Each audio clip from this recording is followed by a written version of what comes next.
Hi, Kichus കിച്ചണിലേക്ക് എല്ലാവർക്കും സ്വാഗതം. നമുക്കിവിടെ വെണ്ടയ്ക്കയും കത്തിരിക്കയും കൊണ്ട് നല്ലൊരു കൂട്ടാൻ ഉണ്ടാക്കാം. ഈ വീഡിയോ കാണുന്നവർ ദയവായി എനിക്ക് ലൈക്ക് സബ്സ്ക്രൈബും തരിക. ഒരു ചട്ടി അടുപ്പത്ത് വെച്ച് അതിലേക്ക് എണ്ണ ഒഴിച്ച് എണ്ണ നന്നായി ചൂടായി വരുമ്പോൾ കടുകിടാം. കടുക് പൊട്ടി വരുമ്പോൾ കറി ലീഫ് ഇടാം. കറി ലീഫ് മൂത്ത് വന്നതിന് ശേഷം അതിലേക്ക് അരിഞ്ഞു വെച്ചിരിക്കുന്ന വെണ്ടയ്ക്ക, കത്തിരിക്ക, സവാള എന്നിവയെ ആഡ് ചെയ്ത് നന്നായി ഒന്ന് വഴറ്റിയതിന് ശേഷം ആവശ്യത്തിന് ഉപ്പിടാം. ഉപ്പിട്ട് നല്ലതുപോലെ വഴറ്റിയെടുക്കണം. നല്ലതുപോലെ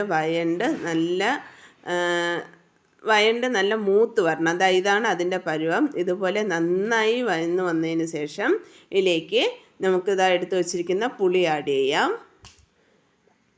പുളി കുറച്ച് ആഡ് ചെയ്തതിന് ശേഷം ഇത് വീണ്ടും നന്നായി ഒന്ന് വഴറ്റിയതിന് ശേഷം 1/4 ടീസ്പൂൺ മഞ്ഞൾപ്പൊടി, 1/2 ടേബിൾ സ്പൂൺ മുളക് പൊടി എന്നിവയും ആഡ് ചെയ്ത് നന്നായി ഒന്ന് വഴറ്റി ഇത് നമുക്ക് പൊത്തി അടച്ചു വെച്ച് വേവിക്കാം.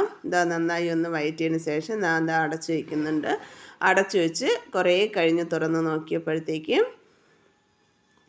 ഇവിടെ വെണ്ടയ്ക്ക കത്തിരിക്ക കൂട്ടാൻ റെഡിയാണ്. ഞാൻ ഇത് സിമ്മിലിട്ടാണ് വേവിച്ചത്. ആ പുളി വെള്ളത്തിൽ കിടന്ന് നല്ലതുപോലെ വെന്തിട്ടുണ്ട്. ഞാനൊന്ന് വാട്ടിയതിന് ശേഷമാണ് പുളിവെള്ളം വീഴ്ത്തിയത്. നല്ല ടേസ്റ്റാണ് ഇത് കഴിക്കാൻ. എല്ലാവരും ചെയ്ത് നോക്കി അഭിപ്രായങ്ങൾ കമൻറ്റായി അറിയിക്കുക. Thank you.